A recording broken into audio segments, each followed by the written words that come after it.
অভিষেক বাবুকে একটা কথাই বলবো, ডায়মন্ড হারবার থানার যে বড় বাবু ছিলেন, এখন প্রাক্তন হয়েছেন, তার দাদা সুসাইড বলে একটা চালানো হয়েছিল।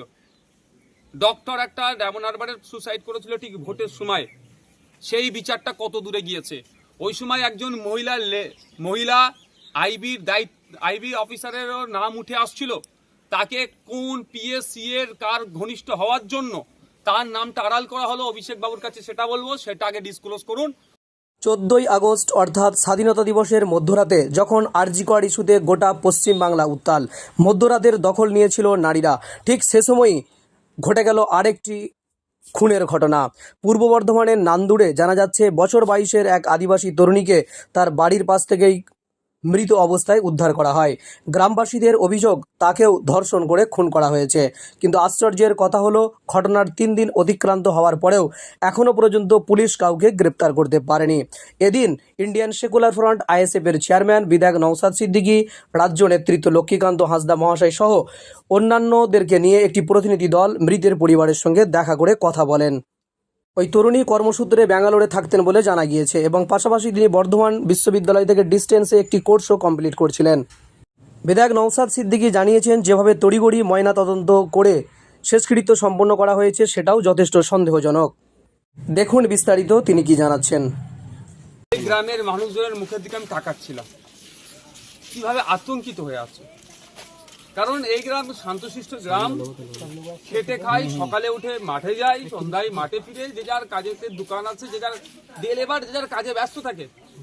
হিংসা বিদ্বেষ তো দূরের কথা, মানে এত কাজে ব্যস্ত পরিবারের লোকজন ছাড়া সেরকম মানুষের সাথে সেই অর্থ মিলামেশা হয় না এদের।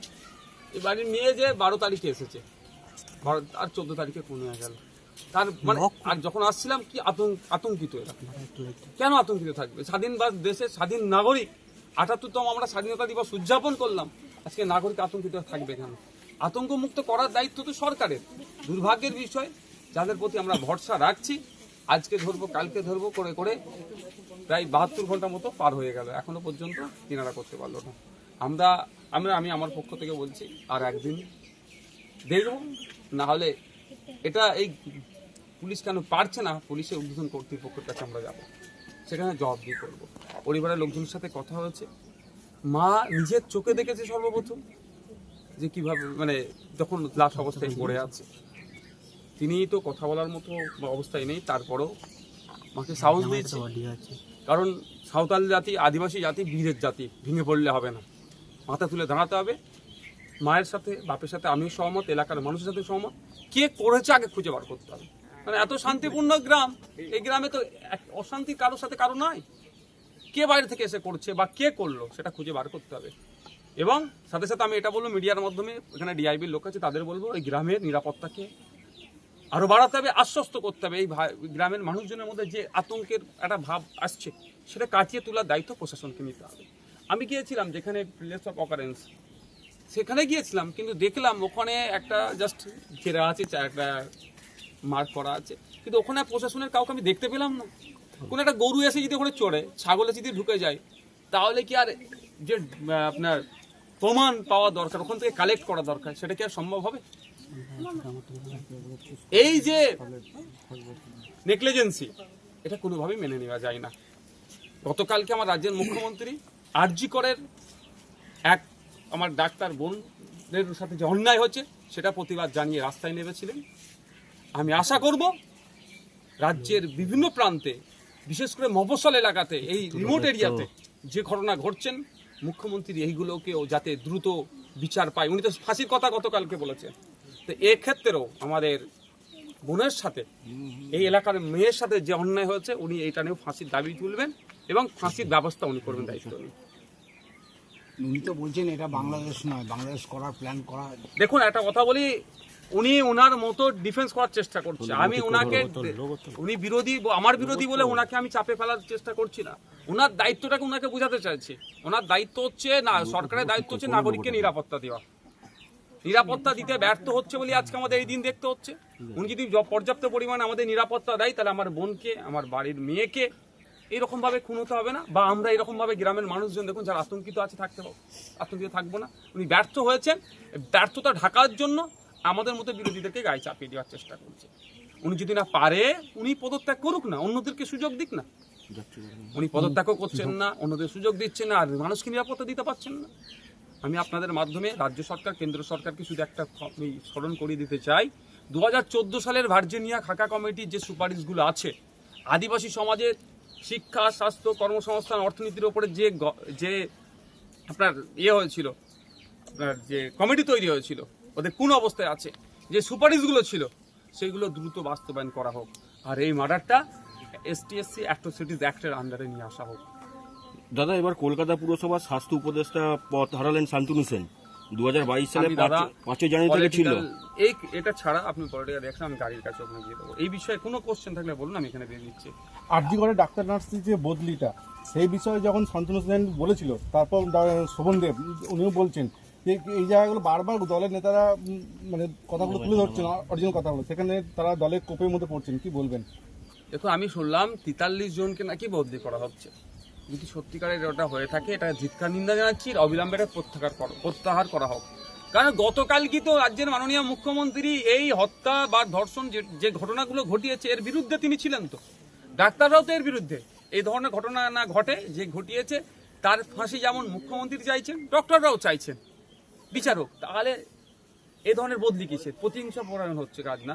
এই ধরনের যদি ফ্যাসিস্ট স্বৈরাচারী চিন্তা ভাবনা নিয়ে চলে, উনি বাংলাদেশের উদাহরণ দিচ্ছেন, তাহলে হয়তো বাংলাদেশের মতো অবস্থা মানুষ করে দেবে।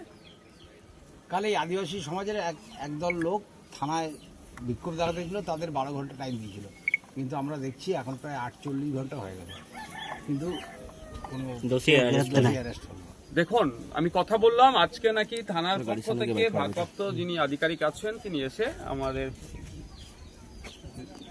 মানে মারা গিয়েছেন, ফোন করেছে, তার পরিবারের সাথে কথা বলেছে।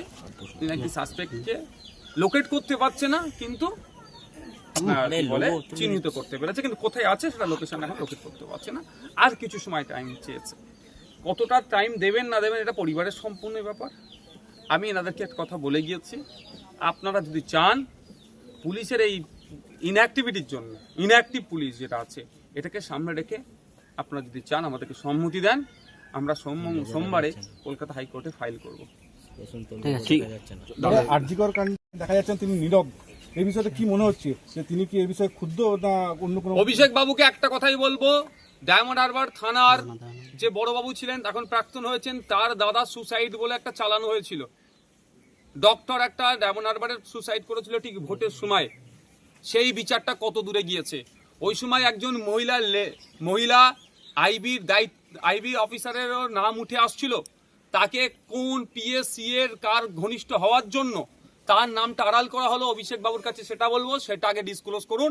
ওই মামলাটা আপনার লোকসভার মধ্যে পড়ছে, আপনি মাঝে মধ্যেই এই আপনার সরকারের এদেরকে নিয়ে একটা এমপির রাইটের বাইরে গিয়ে অনেক কাজ করেন আপনি। তাহলে ওই বিচারটার যাতে আপনার লোকসভার মধ্যে যে অন্যায়টা হয়েছে, একটা ডাক্তারকে সুসাইড করতে বাধ্য করানো হয়েছে, যারা সাথে যুক্ত তাদের শাস্তির ব্যবস্থা করুন। তো শাস্তি তো দূরের কথা, FIR ওই লেডির নামই পর্যন্ত তুলে নিয়ে এত প্রভাবশালী ওনার কাছের লোকের জন্য। আর তার দাদা না ভাই ডায়মন্ড হারবার থানার IC পদে আছে, কিছু করতে পারেনি। আরজি কর কাণ্ডে তো মমতা বন্দ্যোপাধ্যায় রাস্তায় নামলেন, অভিষেক বন্দ্যোপাধ্যায় তাও নামছেন না। দেখো, অভিষেক বাবু নামবেন কি নামবেন না আমি বলতে পারবো না। ফুটেজ খাওয়ার জন্য অনেক কিছু করবেন, রাস্তায় নামবেন, এ করবেন। মমতা দিদি আর বা এটার কথা বলছি না, আমি প্রবরালটা বলছি। এখন চাপতে পড়ছে, নামতে হবে। আগামী দিনে আরো চাপ বাড়ালে বাংলার জনগণ আরো নামতে হবে। তবে একটা কথা আপনাদের বলবো, শুধু আরজিকর ঘটনা নয়, সারা রাজ্যে ধরনের বিভিন্ন জায়গায় বিভিন্ন ধরনের ঘটনা ঘটে চলেছে। আর রিমোট এরিয়াগুলো যেগুলো হচ্ছে সেগুলো চেপে দেওয়া হচ্ছে। আজকে আমি এখানে ছুটে আসার অন্যতম একটা কারণ হচ্ছে, হয়তো আপনি আমাকে দেখবেন, হয়তো এখন আমি যাইনি, আমার দলের প্রতিনিধি গিয়েছে ওই আরজিকর কাণ্ডে নির্যাতিতার বাড়িতে, কিন্তু আমি যাইনি, দলের প্রতিনিধি। আমি এখানে ছুটে আসার কারণ হচ্ছে ওটাই, যে এই রিমোট এরিয়ার খবরটাকে চেপে দেওয়া হয়। এই ধরনের ঘটনা অনেক ঘটে যাচ্ছে, রসুলপুরে ঘটনা ঘটে, সেখানেও কোনো কিছু পেলাম না এখনো পর্যন্ত। উনি তদন্ত ঠিক করছেন না, কিন্তু ফাঁসির দাবি করছেন। দেখুন, ব্যাপারটা হচ্ছে আমার হাতে সর্বোচ্চ ক্ষমতা। আমি চাইলে সরকার চাইলে এটা ফাঁসি বলুন বা যেটা বলুন শাস্তি পাবে। সরকার চিৎকার করছে। একটা সিনেমা সম্ভবত ছিল, চোর মাচায় সোর, ববি দেওয়ালের নামটা, ববি দেওয়ালে, সে হয়ে যাচ্ছে না তো। আন্দোলনকারী শিক্ষক চিকিৎসকদের বদলি চিহ্নিত করে বদলি করা হয়েছে।